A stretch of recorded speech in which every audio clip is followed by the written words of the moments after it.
Ever wondered if it's possible to make your own microphone? There are a couple of ways that you could make your own microphone with all the bits and pieces that are littered around your home. You can even upgrade some of the electronic items in your home that are out of vogue, instead of throwing them away. Old woofers can be used to create bass microphones if you need to create one for your startup studio. Here are 2 ways to make your own microphone. First method, making a microphone from fragmented headphones. With this, you are about to put that useless headphone to good use. Your money doesn't have to be a complete waste, after all. Oh, just one thing, the mic of the headphone has to be working. Materials you need: fragmented headphone, a pair of scissors, a sharp knife, adhesive tape, glue, tube made from cardboard, sponge, 2 fluorescent lamps. When you have the materials, the next thing is to prepare them the way you'll use them for making your microphone. Prepare the materials. Headphone, use your scissors to separate the mic inside from the earbuds and wires closing it up. Keep the remaining wire from the headphone. You'll soon need it. Cardboard tube, use your scissors to cut this tube in 3 places, one should be longer than the other 2. Fluorescent lamps, use the sharp knife to carefully sever the screw base from the glass tube. Make sure nothing is broken because you need both parts. Create a hole in the middle of both screw bases. Stick the cutout glass tube in the short tube and hold them together with your adhesive tape. Putting the materials together. Take your screw base and headphone wires. Pass the wire through the hole you made on the screw base, into the cardboard taped to the glass tube. Tape the wire to the body of your DIY microphone, then put a hole in your sponge. Set your mic over the hole in your sponge and join them to the cable in the glass tube. Take some glue and hold the wire with the mic in the sponge. Check if your microphone is ready by connecting it to your PC. Use the jack to connect into the microphone port of your PC, then speak into the mic in recorder mode. Listen to the recording from the speaker now. You're good to go. DIY microphone from woofer speakers. As a beginner, you'll achieve some magnificent results that will improve your studio significantly.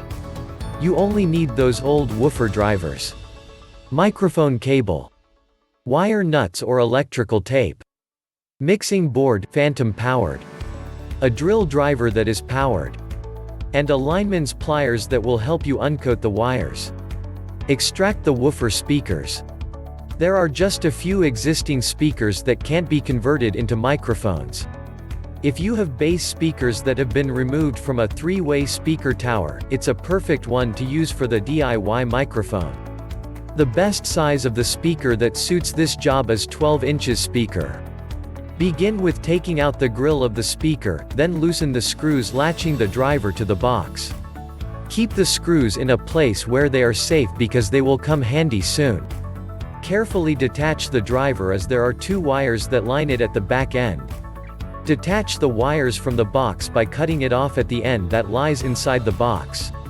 When that is done, bear up about a ½ inch of wire from the one on the speaker by removing the insulating material. Try not to cut off the main thread that conducts power. What you have at this point is the diaphragm that will make the low-frequency mic you're looking for. Connect your speaker to the cable of a microphone. Get the cable of a microphone and unscrew the female end to expose 3 terminals that are soldered. These terminals have 3 wires, a white, black, and gray terminal. What we are interested in at this moment is the white and black terminals. Carefully get the wires out of those terminals. You can employ the services of your plier. When the wires are free, bare some metals, a few inches.